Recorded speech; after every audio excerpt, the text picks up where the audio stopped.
everyone. Hey, everybody. Welcome to a special episode of Teddybears and Tentacles podcast. My name is Quinn, and I have with me today Skinny Rick. Yep. Skinny Rick's dressed up as the toaster strudel guy. Mm-hmm.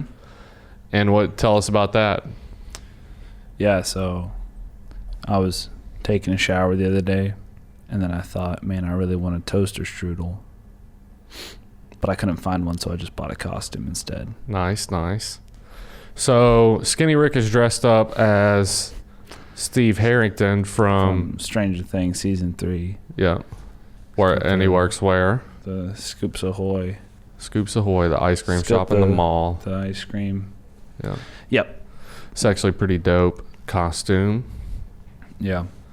So that's good. The shorts are way too short. They feel uncomfortable to me. Yeah. Because I don't wear shorts, I wear pants. Yeah. Like well, that's what was going regular. on in the 80s, dude. Short shorts. Oh, yeah. It's still happening. Yeah. It is still happening. Well, it's happening again. So, we want to do this episode today just to kind of do something a little extra for Halloween and For All Hallows Eve. Yep, Hallows Eve. And whenever we talked about it the first time, we talked about doing an episode on MK Ultra, but I figured that it would probably be way too much material to attempt to cover in an hour. And so that is something that I want to start doing. I do want to take the time moving forward, maybe every other month or once a month or something, to do a long podcast on some weird history kind of stuff. Something big. Yeah. So we figured that since it is close to Halloween and I am kind of into weird history type stuff, and since we work in a church, we should do cults. Yeah. So we're doing cults. Not like horses, though. No, not horses, and not the football team either. Yep. Is that a football team?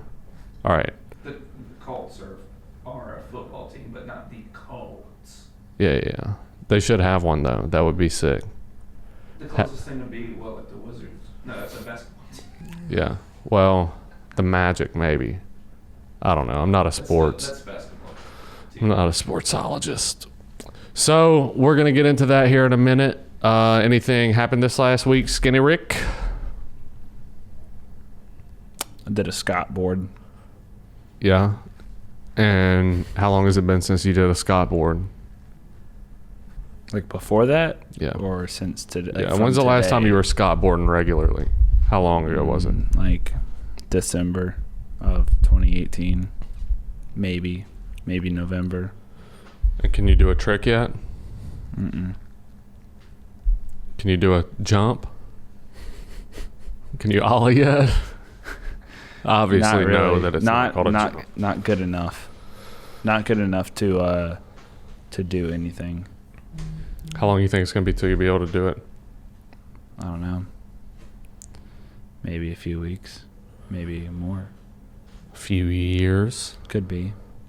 Well, how's the drumming going? I forgot to ask you that. What percentage are we at with that now? Last time we were at what? 20%? Or something like that? I want to say 10 or 20. Yeah. I don't remember. So on a scale 1 to 100, 60% being you can play drums on stage on Sunday. You ready for that? What percentage are you at now?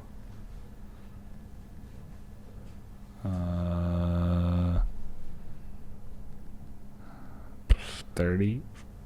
30? Is he at 30%, you think? What's the percentage for 60%. Oh, I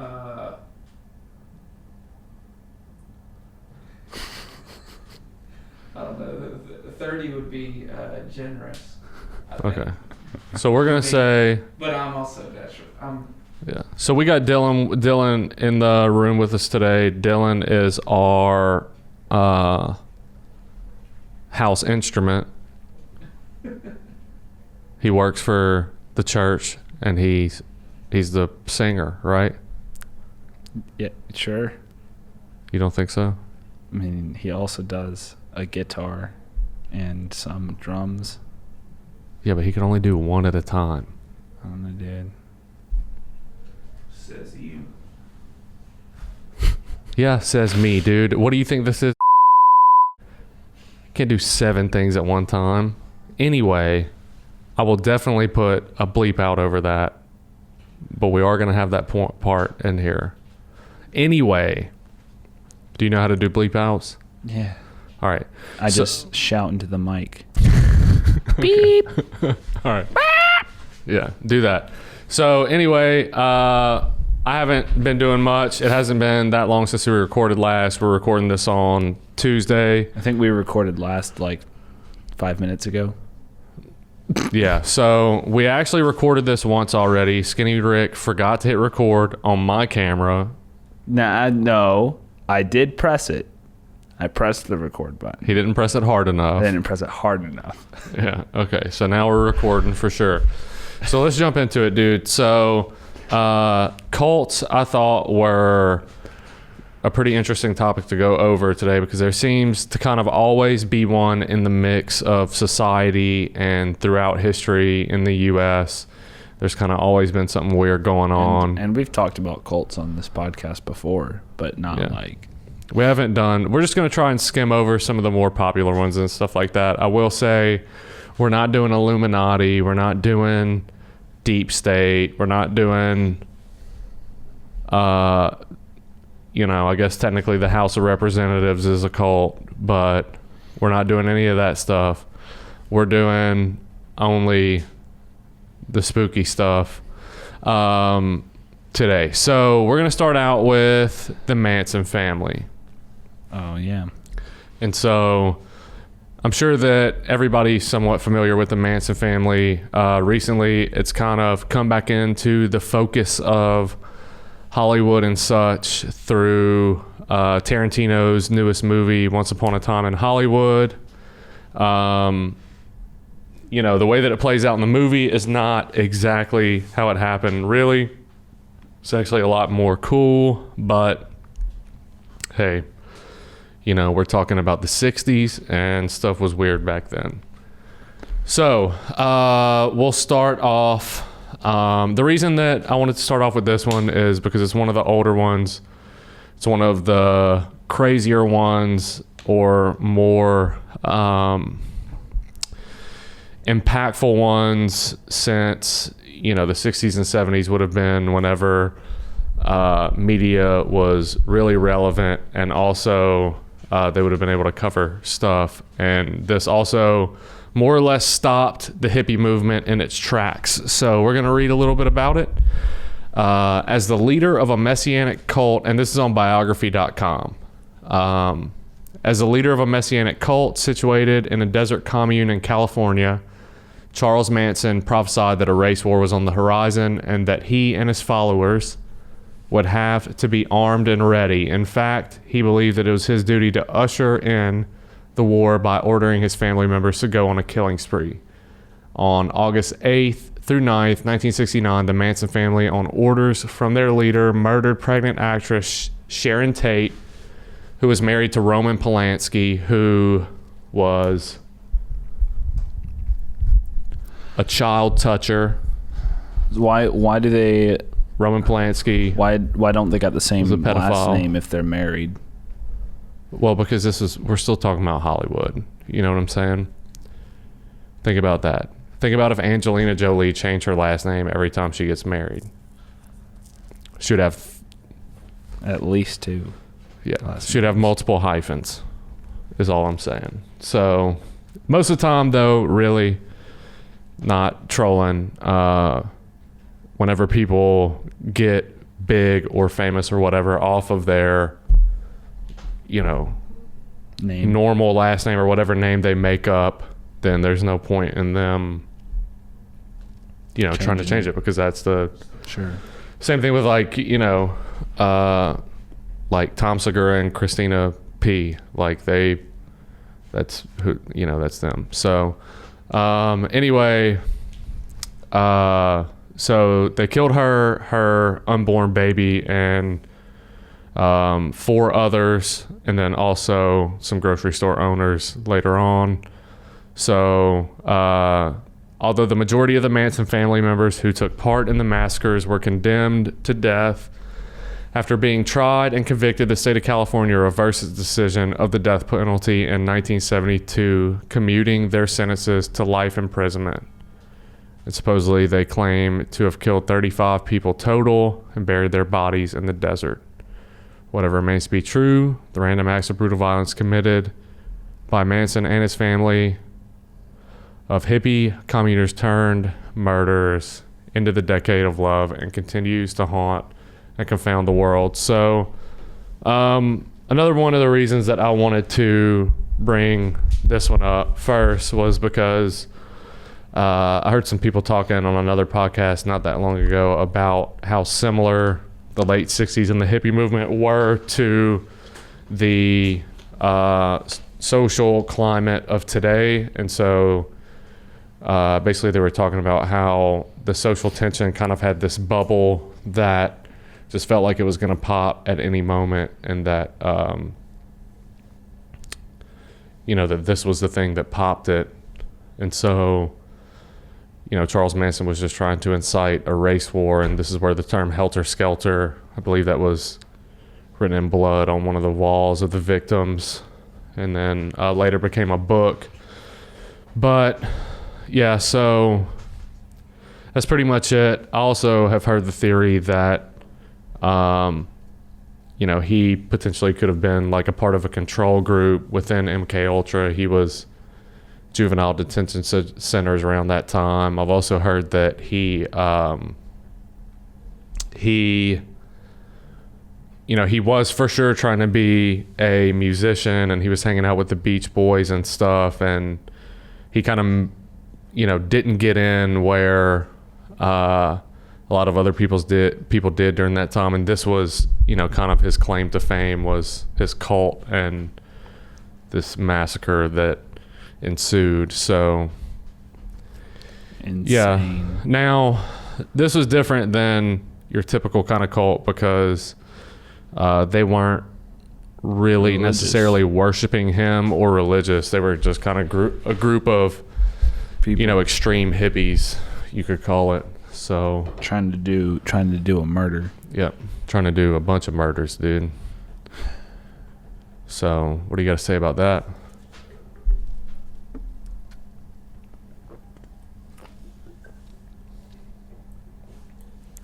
Now I don't know. What? I mean, how large was this group? It wasn't that many people. I want to say it was... Let's look that up. How big was the Manson family? And so they actually they were like renting this old Western movie set actually out in the desert from either the owner or whatever was like the caretaker of the land, and some of the girls in the group were sleeping with him for him to stay there. I want to say he was blind as well. I will say this. Calling your cult family in it. The group consisted of approximately 100 of his followers. Yeah, I don't know. I don't think it was that many. I think maybe it was that many over time or something like that. But I feel like it wasn't that big of a group of people. Look up where did the Manson family stay, or what movie set did the Manson family stay on? Spawn Movie Ranch. Yeah, look up images, dude. Let's look at this place. I've never looked this up. Dude, look at it, man. So Western. Yeah, it was a Western movie set, bro. Literally. Boom, Western. Yeah. And so Charles Manson, after he got arrested and was put in prison and stuff, he got a swastika tattoo. And so this dude was a, bona fide racist guy. Just look up the Manson family. I used to think like the 60s would have been the perfect time for me to be alive. It's like, yeah, dude, all like the, drugs and all that, like I'd have fit right in. But dude, I'm way too OCD for that. Like I want to be clean, Brian. I want you to be clean. Don't touch me if you ain't clean. you know. So fresh and so clean. Yeah, it looked like a bunch of dirty people. Let's look at them. It's bizarre, super bizarre. Yeah. So let's go next to let's look up the People's Temple. So we're at 20 minutes right now. We need to sign off at 4:30 so I can run to the thing. The People's Elbow came up, dude. That's right, dude. Jabronis. Yeah. And if you were alive in the 90s, you probably know about what I just said. Do the Britannica one. People's Temple, yeah.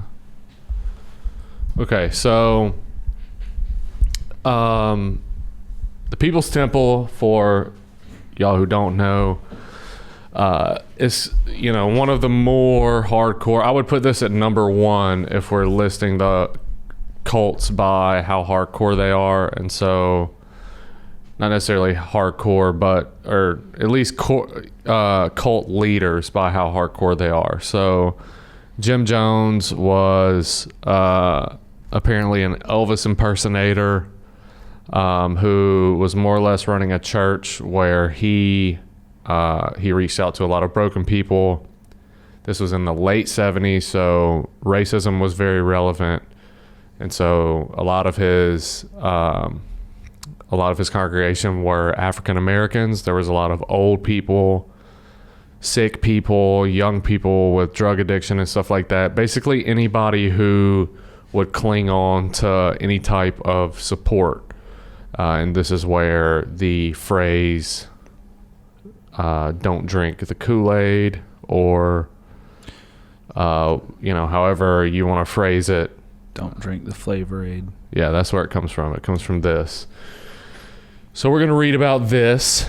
So Jones began the People's Temple informally in the 1950s as an independent congregation in Indianapolis.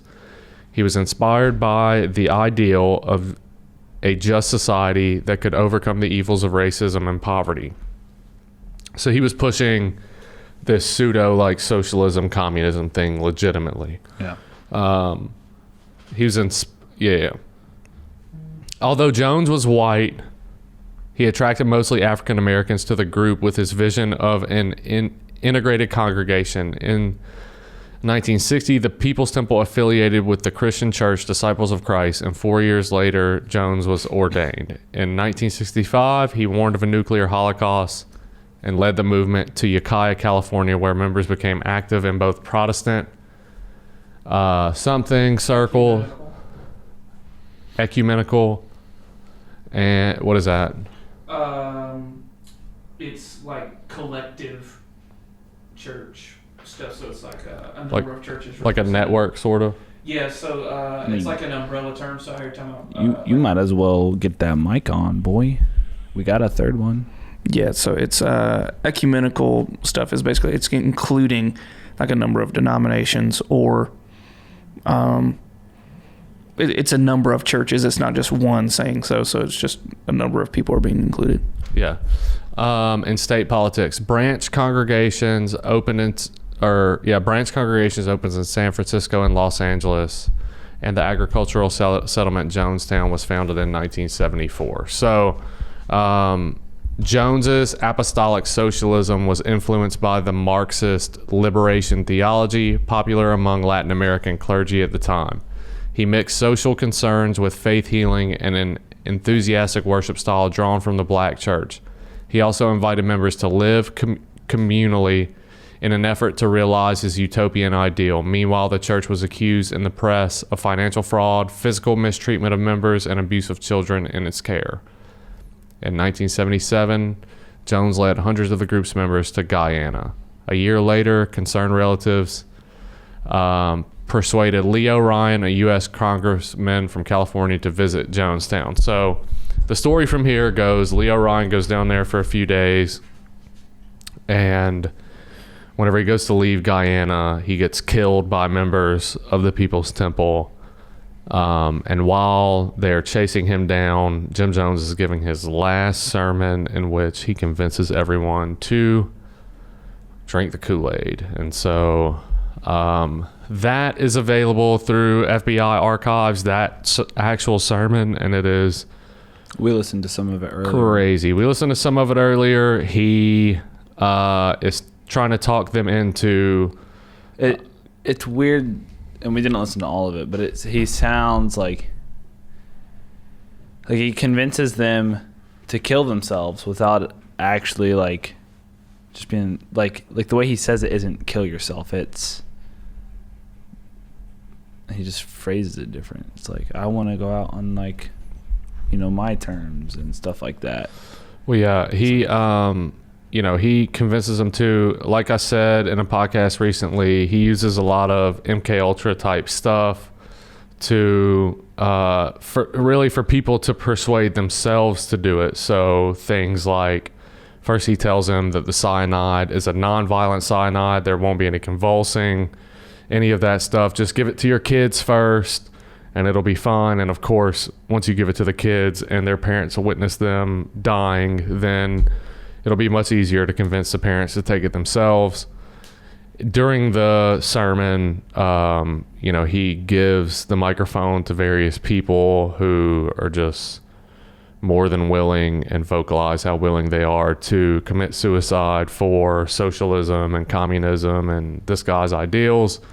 At one point, there is a lady who is like, do we really need to like do that? We're trying to do the communism thing. Can't we just hit up Russia or whatever? And other members of the congregation are straight up like, you're on disability. You're not gonna you ain't no help to Russia. Like, just drink it, and it's totally crazy. It's very interesting how this whole thing plays out. So whenever they end up finding the bodies, if you look at pictures, which Skinny Rick is looking at a picture now, there really isn't any type of indication of, more or less struggle going on, but it has been documented in different places that some people were shot or potentially strangled, stuff like that. Have you seen that movie on Netflix that they made that sort of gets at some of that? I think it's called Sacrament or The Sacrament.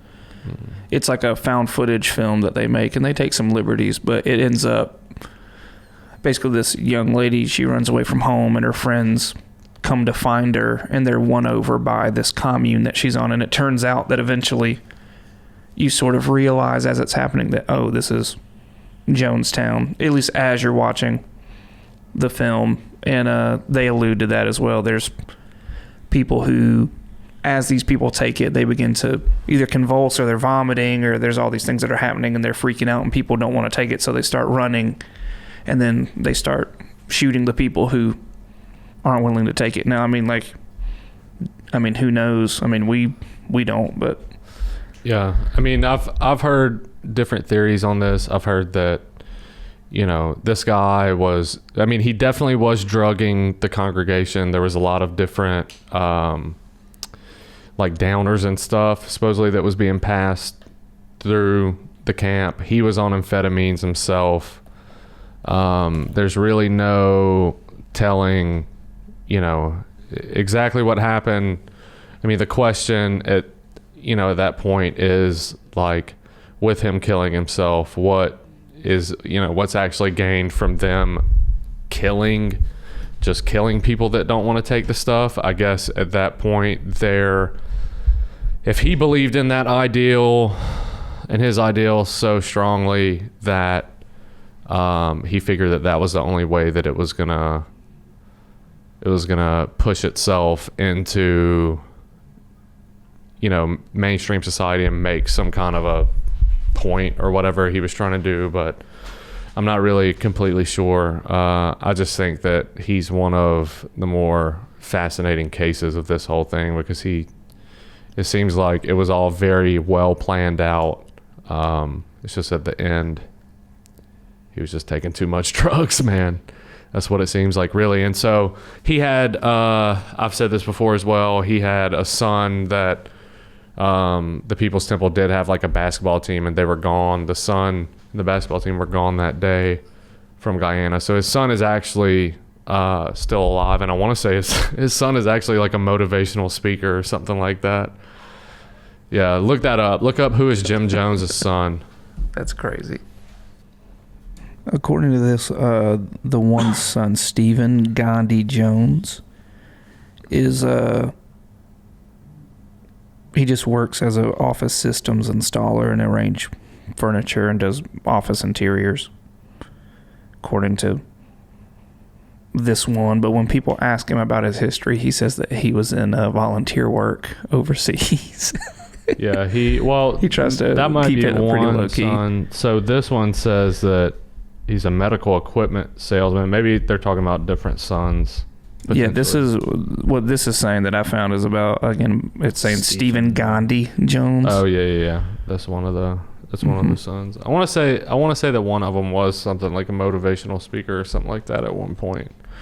But nonetheless, it's pretty bizarre, pretty crazy. So we have spent a good bit of time on this one. Let's try to keep it moving and hit a couple other ones. Okay. So next, I would like to do the Finders Cult. And so this is one that a lot of people don't know about. This is one that I hold close to my heart because it is so Jeffrey Epstein looking and feeling. And I've actually learned about it myself rather recently, but it's just so in line with all this pedophile stuff that's been going on. So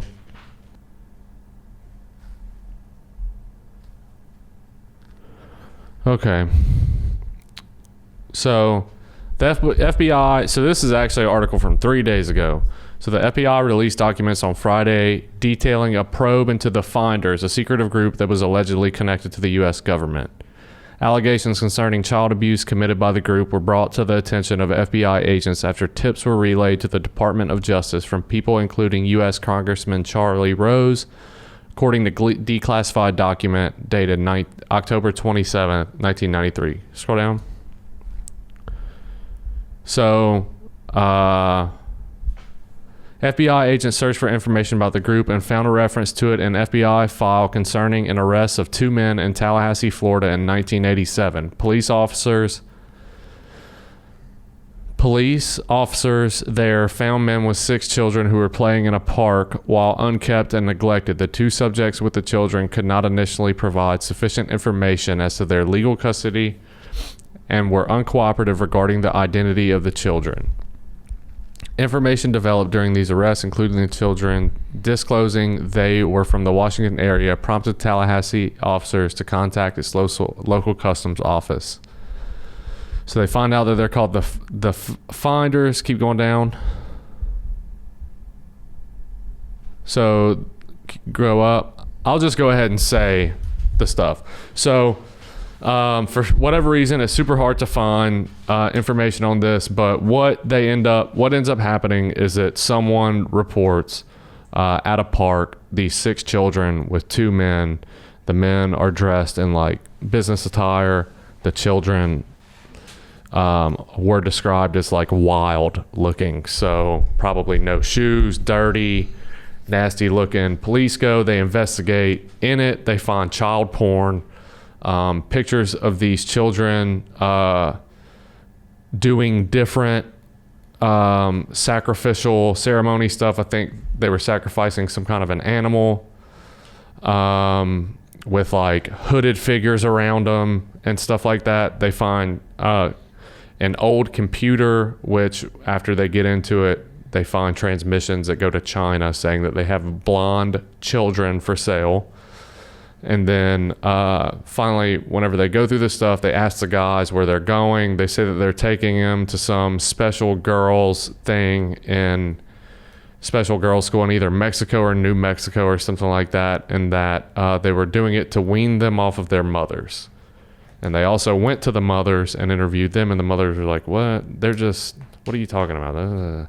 So the mothers pretended like it wasn't a big deal or nothing was going on or anything like that. But there are implications that this was some kind of communal group that was impregnating and selling children to and trafficking them, basically, allegedly all over the world based on this that they find. Also in the van they found, I want to say, like Chinese to English dictionaries. So it's like they were trying to give the children an opportunity to learn a little bit of Chinese before they sold them to these people in China or whatever. The children, I want to say, also confirmed that they had a Chinese man that had been visiting them. So it's just super Epstein, you know what I'm saying? Same part of the country that we were talking about, the New Mexico-ish area where a girls' school was supposed to be founded. And I want to say, you know, in this same area is where Zorro Ranch, which is Epstein's company and ranch that he started that won the lottery multiple times. Yeah. Opened in the same area that this school was supposed to be in. So this is one that really there isn't a ton of information on, but I wanted to bring it up because it's one that people don't typically know, and I find it to be one of the more fascinating ones. So you got anything you want to say about that at all? I know that some of this stuff, so we did not go over this stuff beforehand. So Skinny Rick, some of this stuff is probably hitting him upside the head, finding out that some of this stuff was going on.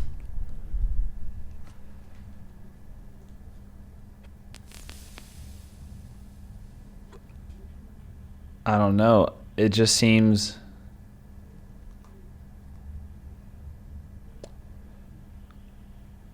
sketchy. Yeah, I it don't is know. sketchy. It's like, well, so they're getting these women pregnant, mm-hmm. and then the women are just giving them their children Yeah. to sell. Yeah. Who knows, man?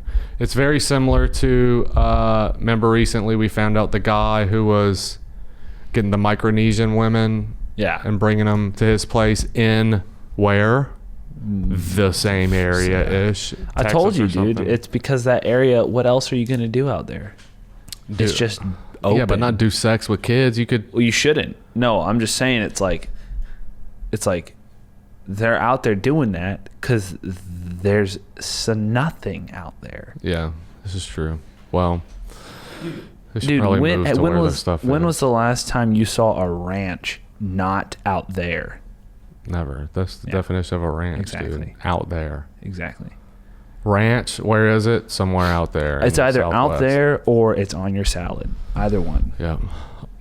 Or if you use it for wings. All right, next cult let's do Heaven's Gate. Heaven's Gate. Yeah. So Heaven's Gate is the incel cult, sort of. What?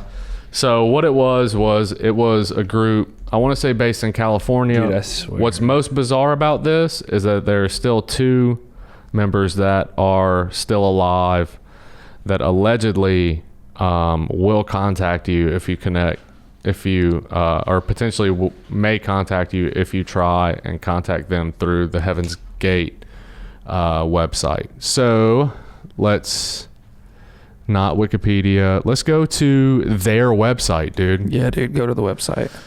Let's Okay. get these dudes on. So basically the premise of this is it's a religious group, no sexual activity. So within the group, it was a bunch of different software engineers and stuff. So if you ever seen Dude, Where's My Car, which I know that you have, do you remember the Zoltan cult? Yeah. This is the Zoltan cult. So this is white suits, all wearing the same Nike shoes. There's some comet that's passing. In the comet is a spaceship. And so if we time it right, whenever the comet passes, we kill ourselves. Our spirits meet the comet into the spaceship, and we go to wherever comet spaceships go. So whether Hale Bopp has a companion or not is this is from their thing. So also, let me say this again. If you go to the contact thing, there are still 2 members of this group that are alive that still believe this and will contact you, or potentially, or have been known to contact people. Whether Hale-Bopp has a companion or not is irrelevant. Hale-Bopp is the comet from our perspective. However, its arrival is joyously very significant to us at Heaven's Gate. The joy that our older member in the evolutionary level above human life, Kingdoms of Heaven, has made it clear to us that Hale-Bopp's approach is the marker we've been waiting for, the time for the arrival of the spacecraft from the level above human to take us home to their world. In the literal heavens, our 22 years of classroom here on planet Earth is finally coming to a conclusion. Graduations from the human. So, let's get off of their website and go to something else, because it's going to be very unclear. Keep going. Okay. History.com. Okay, so this is in 1997, March 26. Following an anonymous tip, police enter a mansion at Ranchero Santa Fe, an exclusive suburb of San Diego, California, and discovered 39 victims of a mass suicide. The deceased, 21 women and 18 men of varying ages, were all found lying peacefully in matching dark clothes and Nike sneakers and had no noticeable signs of blood or trauma. It was later revealed that the men and women were members of the Heaven's Gate religious cult, whose leaders preached that suicide would allow them to leave their bodily containers and enter an alien spacecraft hidden behind Hale-Bopp comet. So that's really all you need to know. They were all also super nerd, like software engineers and stuff like that, and that's why I called them incels, because they were incels. Key and Peele did a skit about this, actually. I don't know if you've seen it, but you can look it up. It's pretty funny, actually. Well, let me ask you this. We definitely can't watch that. Oh, no. We can. So most historical stuff in the public domain, you can watch. So like we can watch if you Google Heaven's Gate cult leader, which if we can find. All right. So Marshall Applewhite, Google Marshall Applewhite speech. And so as long as it's in the news, it's supposed to be public domain. And so we can watch like this guy's speech on here.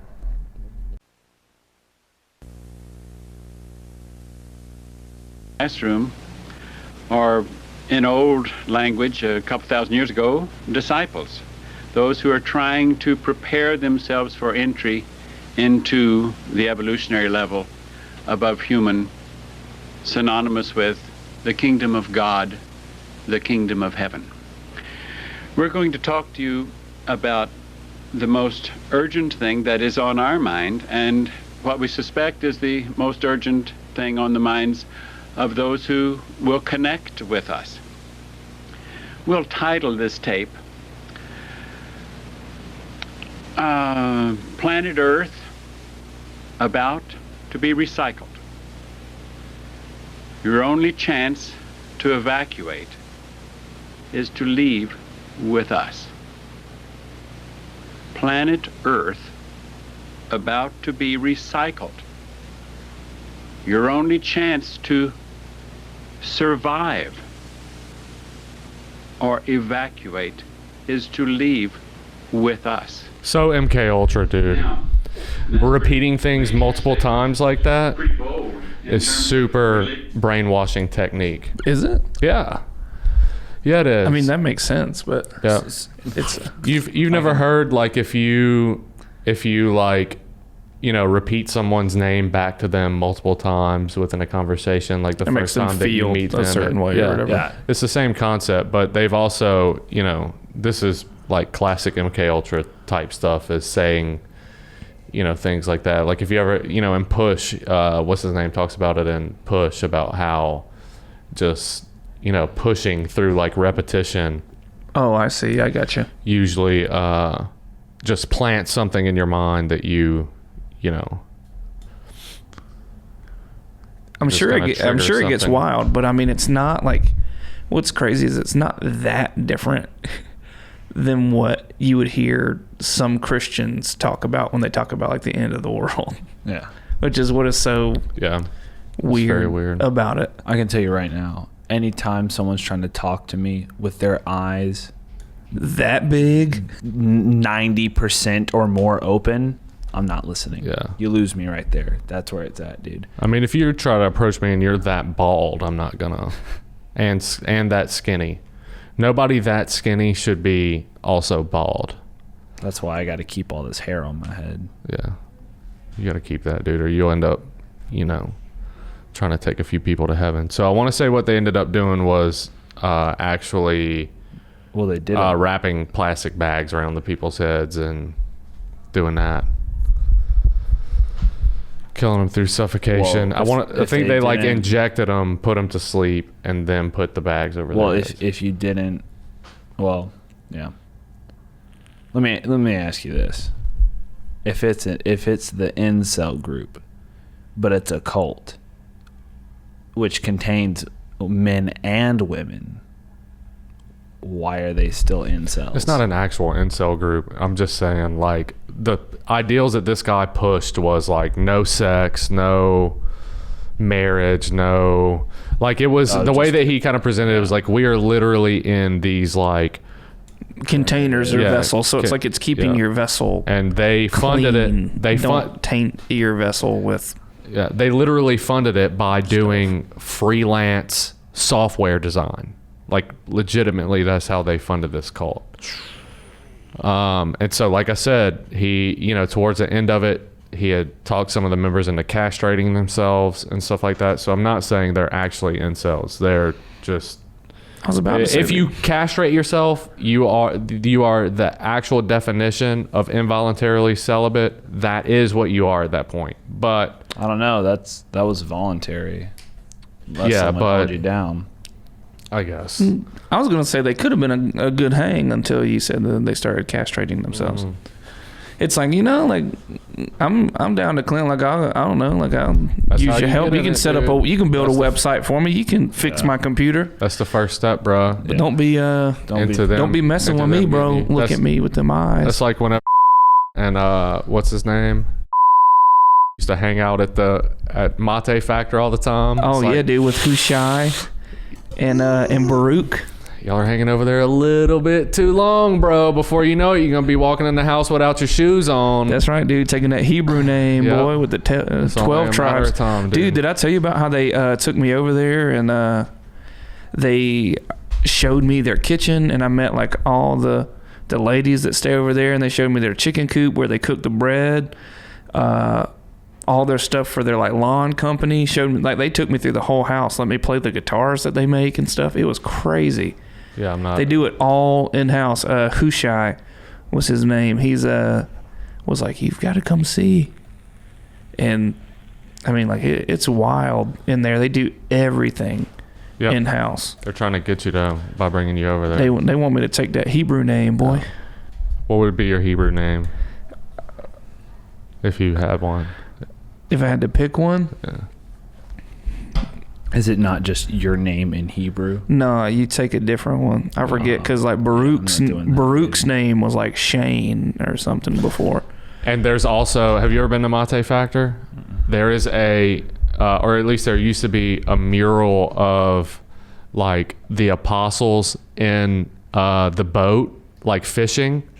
You know what I'm talking about? Like the scriptural thing. But the apostles in the mural depict the 12 tribe leaders. So Baruch, I want to say, was one of them that's painted. That Oh used yeah, to be they painted on the mural. because the 12 tribes view somehow like Christianity, whether it's American Christianity or evangelicalism or something like that, as they see a particular civil religion under the name of Christianity as the harlot mentioned in the book of Revelation. So they are somehow separate while claiming like Christian things, because they always wanted to talk to me about the Bible. But yeah, they've got some, like, they're really nice people, But they've got haven't some. Check it out. The 12 Tribes of Israel is what it's called. yeah, I haven't met they're- anyone that comes out of there that's not nice. Hey, they're in your local city. So if you're looking for a fun, loving group of people to do life with and give all your belongings to, this is And if you perfect. like the Grateful Dead, they will be at one of their shows. They go will hand be. out tracks they at do Grateful Dead drugs? shows. Yeah, no, or at least not in. I guess like in front of people. Not- They may be. not processed drugs, you think they'll do like pot and mushrooms and stuff like that? Dude, I don't see why not. They I mean, seem like they they've would. got they have. I mean, if they're going to Grateful Dead shows, because a lot of them were Deadheads Yeah. before, and they would meet these people who are like tripping and. Or they're just like rolling and they're just meeting these folks at shows. So I don't think it's too out there to think that they might be doing a little something. But even then, like their main guy, you can look up their founder's sermons on YouTube and listen, watch him preach them live. There it's- is a group. It's wild. There is a AA group of sober people that go over there called the Dopeless Hope Fiends that go to all the like fish They and sipping on the sauce of heaven, bro. yeah, that all go to the like the Fish and Grateful Dead concerts and stuff like that. So like you can still go to it, and like I want to say they like reserve sections and stuff so that you know they can kind of keep like joints and stuff from being passed into over there. But yeah, dude. 12 Tribes, man, in a city near you. So let's see, we don't have very long left. I guess let's see, is there any other ones that I want to hit before we close this thing out? Let's do real quick Westboro Baptist Church. And so a lot of people, this was very recent as well. What? The face made when you said Westboro Baptist Church was just, it was funny. Do you know what it is? Okay. Gonna have to bleep both of those out. Yep. Leave both of what's out. Oh yeah. Skinny Rick. Look, 1 star, dude. Review. Go to this one. Dude, their website name literally. This is true. So What does it say? you cannot cancel me for this because I'm gonna say it. But their website is literally godhatesfags.com. Oh my gosh. And I'm just reading something.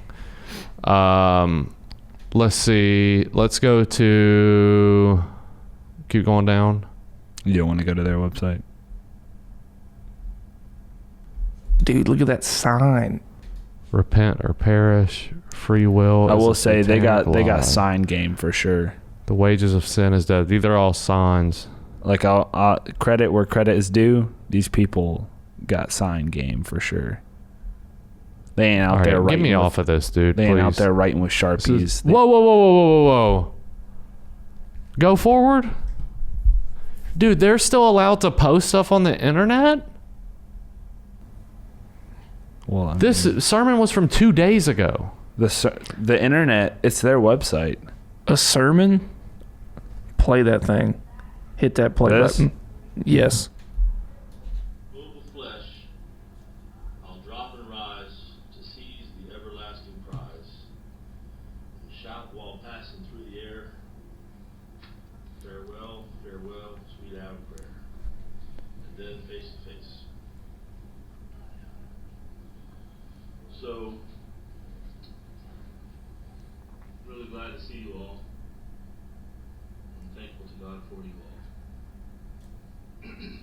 If you're white. So a long time ago, maybe not so long, but everything feels long ago to me for some reason. All right, just click off of it. So, Underwhelming. yeah, this place is apparently. So this Are those all sermons? Yeah, this church is, this is the one that a few years ago was, outed for just this hardcore. Man, what do you want to? They're more or less a hate group, really. So they denounce and, actively speak against and protest homosexual rights. And I definitely did not pick up on that from the website name. Well, I mean, they protest a number of things. Yeah, I remember if you've it's tons seen of any of the different stuff. Darren Wilson documentaries, like the Finger of God or They things like don't- that, they'll protest those. they And I don't- mean, they'll drive out Yeah. to wherever they're showing on their It protests. says right here that they don't like Catholics, Orthodox Christians, atheists, Muslims, Jews, Yeah. and U.S. soldiers and politicians. They don't like America either. No, yeah, That's wild, dude. even though there's an American flag hanging in front of their building. yeah, very, very weird. Primitive Baptist is what their theology. Primitive is right. Theology says primitive Baptist Calvinist. And so basically what, like, take your 90s Pentecostal style belief system against homosexuality, against premarital anything, against like take these groups that sit on the Bible, Old Testament and New Testament, the same type of people that tell you that you're going to hell if you get tattoos and that, you know, stuff like that. Like, this is that to It a says, bajillion times the degree of that. says that there's 70 members. Yeah. Would you agree with that? Yeah, I mean they're pretty hardcore. I mean, the word fundamentalist gets thrown around in a number of circles that I'm in for closed-minded folks, but they fit that. It is very militant. They are very us versus them. I mean, even against Christianity and other Christians. I mean, to be against Catholics and the Orthodox, and not only that, I mean, for them to, But also to be anti-Semitic and things like that. I mean, like, they are really, they have followed particular streams and veins of theology to the worst points that you could take them, the conclusions that they've drawn from. But wouldn't you say, aren't most like Protestant background denominations against Catholicism? To a certain extent, I would say so. There's been, whether we like it or not, like I myself, whether I like it or not, I'm thoroughly Protestant. I've been raised in the United States and in Protestant churches most of my life. And while I have dove into a number of different church circles over the past few years, there is a number of sort of through line Protestant propaganda that is out there that leads Protestants to either fear Catholicism or just dislike it, think they're not Christians. Them being against Catholics is a very similar thing to a number of other. If you meet someone who's a Calvinist or Reformed, they likely will tell you, they might not come out and say explicitly that Catholics aren't Christians, but they will. They'll say everything, but they are just really bold about it and would say that. So, but even the Orthodox, the Orthodox Church is, they're coming from a different part of the world, and they're obviously separate from Catholicism. Look at that photo. Yeah, if you watch, My gosh, man. dude, these guys are all up in New Orleans during, not these particular guys, but New Orleans during Mardi Gras and stuff like that. The people with the Jesus signs and all that stuff. And whenever I was a kid, it wasn't just, stop partying, to save your soul type stuff. There was this kind of, the best way to really, the closest thing to say about it would be anti-Semitism towards sexual orientations and different. Look up. Go up to that a couple of rows up there. Keep going to the left. Not to one right. That is oh my gosh, bro. Which one? What are they? They really are. It's just a.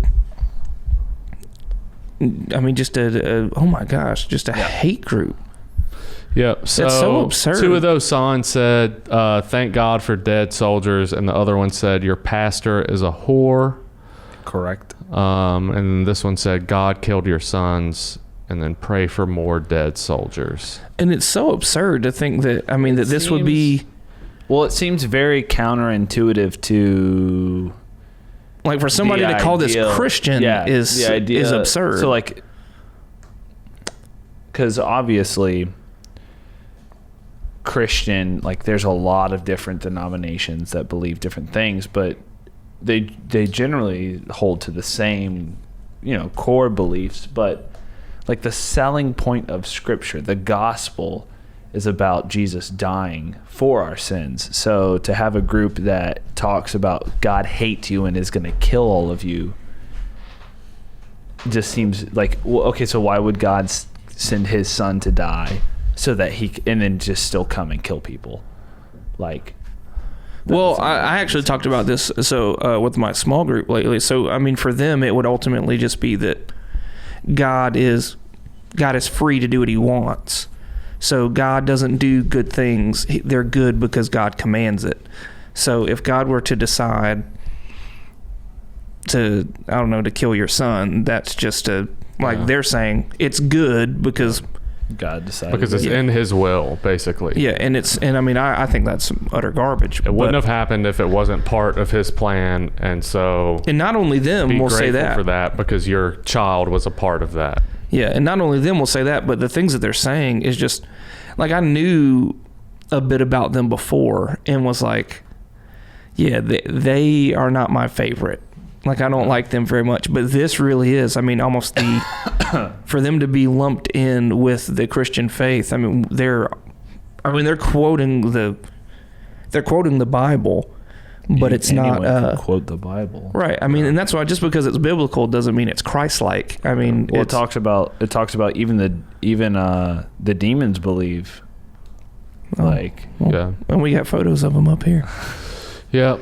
So that actually is about all the time that we have for today. So, Dylan, thank you for stopping in as it's fun special guest for this. Next time we'll have to get a camera set up for you, and sure, you can do that. And next Skinny time Rick, I can record better. Yeah. Next time Skinny Rick will record better, so that I don't use all of my jokes in the first recording. Yeah. So.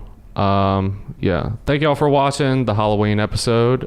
You can, as always, you can follow me on Twitter at TBAT Quinn, and you can follow Skinny Rick on Twitter at TBAT Skinny Rick. That's SKINERICK. And Dylan, you want to plug anything? I mean, you can find me on